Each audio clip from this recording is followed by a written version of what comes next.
প্রিয় শিক্ষার্থীরা, আশা করি সবাই ভালোই আছো।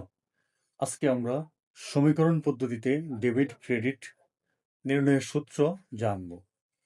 সম্পদ সম্পদ একটি প্রতিষ্ঠানের সম্পদ বলতে ভূমি, দালান কোঠা, নগদ টাকা আর অন্যান্য সম্পত্তি বোঝায়।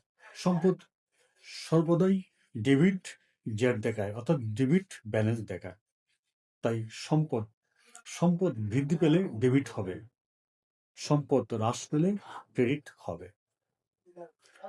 আচ্ছা, দায়ের ক্ষেত্রে আমরা সর্বদা ক্রেডিট জেড দেখায়।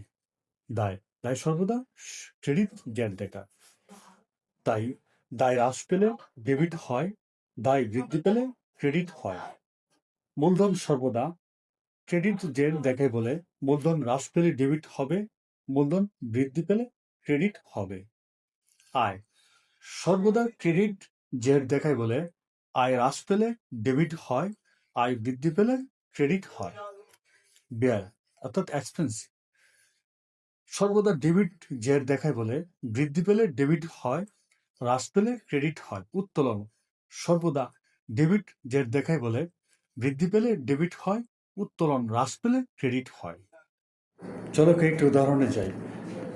জনাব এক্স নগদ 1,00,000 টাকা মূলধন নিয়ে ব্যবসা শুরু করলেন।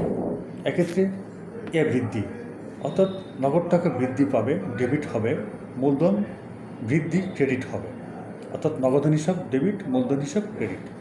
ধারে যন্ত্রপাতি ক্রয় 18,000 টাকা। এক্ষেত্রে যন্ত্রপাতি বৃদ্ধি পাচ্ছে, ডেবিট হবে, যন্ত্রের সরবরাহকারী পাওনাদার ক্রেডিট হবে। পাওনাদারকে পরিশোধ 10,000 টাকা। এক্ষেত্রে পাওনাদার হ্রাস, ডেবিট হবে, নগদ হ্রাস ক্রেডিট হবে। নগদে ভাড়া প্রদান করা হলো 5,000 টাকা। এক্ষেত্রে ভাড়া বৃদ্ধি, ডেবিট হবে, নগদ হ্রাস ক্রেডিট হবে। নগদে আসবাবপত্র ক্রয়, এক্ষেত্রে আসবাবপত্র বৃদ্ধি, ডেবিট হবে, নগদ হ্রাস ক্রেডিট হবে। ধারে পণ্য ক্রয়, ক্রয় বৃদ্ধি, ডেবিট হবে, প্রদেয় বিল অর্থাৎ পাওনাদার ক্রেডিট হবে।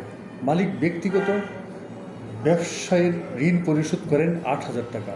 এক্ষেত্রে ঋণ হ্রাস, ডেবিট হবে, মূলধন বৃদ্ধি ক্রেডিট হবে। নগদ বিক্রয় 7,000 টাকা। এক্ষেত্রে নগদ বৃদ্ধি, ডেবিট হবে, বিক্রয় বৃদ্ধি ক্রেডিট হবে। মালিক ব্যক্তিগত প্রয়োজনে পণ্য উত্তোলন করেন 5,000 টাকা।